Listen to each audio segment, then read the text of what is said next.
ஜனவரி 29. தலைப்பு: மனம் திரும்புதலுக்கான நேரம் இதுவே. தேவனுடைய கிருபையை நீங்கள் விருதாவாய் பெறாதபடிக்கு உடன் வேலையாட்களாகிய நாங்கள் உங்களுக்கு புத்தி சொல்லுகிறோம். அனுக்கிரக காலத்திலே நான் உனக்கு செவி கொடுத்து இரட்சண நாளிலே உனக்கு உதவி செய்தேன் என்று சொல்லியிருக்கிறாரே. இதோ இப்பொழுதே அனுக்கிரக காலம், இப்பொழுதே இரட்சண நாள். 2 கொரிந்தியர் 6:1-2.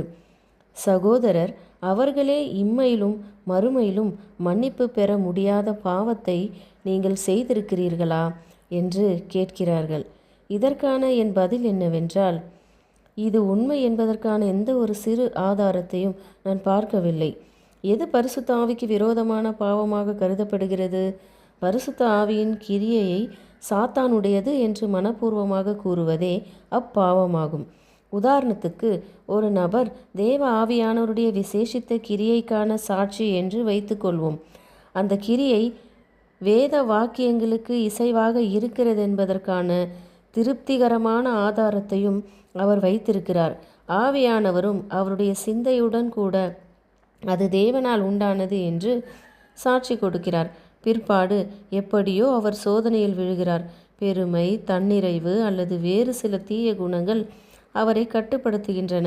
ஆவியானவருடைய தெய்வீக குணத்தின் அனைத்து ஆதாரங்களையும் நிராகரித்து முன்னர் அவைகளை பரிசுத்த ஆவியின் வல்லமை என ஒப்புக்கொண்டதை சாத்தானுடைய வல்லமை என இப்பொழுது அறிவிக்கிறார்.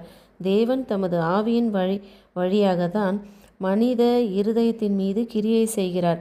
மனிதர்கள் வேண்டுமென்றே ஆவியானவரை புறக்கணித்து அவருடைய கிரியை சாத்தானுடையதென்று அறிவிக்கும்போது தேவன் தங்களோடு தொடர்பு கொள்ளக்கூடிய வழியை தாங்களாகவே துண்டித்து விடுகிறார்கள்.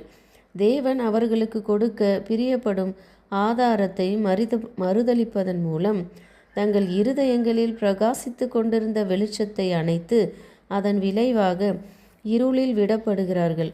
உன் கண் கெட்டதாயிருந்தால் உன் சரீரம் முழுவதும் இருளாயிருக்கும். இப்படி உன்னில் உள்ள வெளிச்சம் இருளாயிருந்தால் அவ்விருள் எவ்வளவு அதிகமாயிருக்கும் என்னும் கிறிஸ்துவின் வார்த்தைகள் அதை சரி என்று உறுதிப்படுத்துகின்றன. இந்த பாவத்தை செய்திருக்கிற நபர்கள் சில காலத்திற்கு தேவனுடைய பிள்ளைகளைப் போல் தோன்றலாம்.